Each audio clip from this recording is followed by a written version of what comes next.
We've made a little bit of headway on the Sport Top Heritage Supra. As I said before, Rich was going to work on making the diffuser a little bit more efficient. He not only did that, but he also made it a little bit more OE quality, having the time to think about the things that he wanted to improve off the last one. We also have the flow coming from the bottom of the car onto it, smoothed out a little bit. The exhaust is well on its way. The downpipe is in.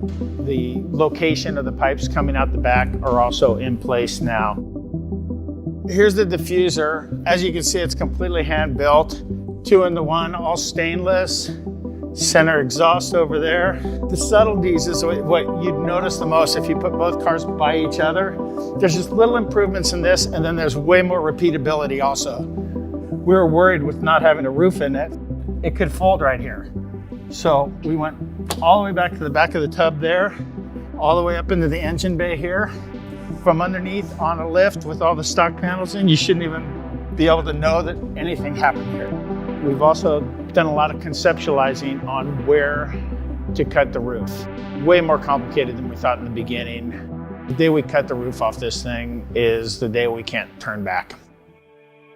So cutting a roof off a car is not uncommon in what we do, but usually we're putting it back stock the way it was. We're not worried about it. Cutting a car and making it something it wasn't is not something that we've done. So it's gonna be very interesting, like I said, to be a part of this, cut the top off and see what happens. I think we're all a little on edge to know what is gonna happen when it happens.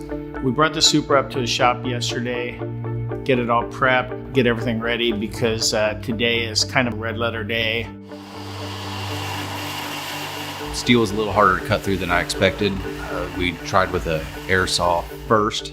We got nowhere real fast. We were 20-30 minutes into it, and it only moved the line about 1 inch. And I'm like, oh no, this is gonna be a lot harder than we both thought it was gonna be.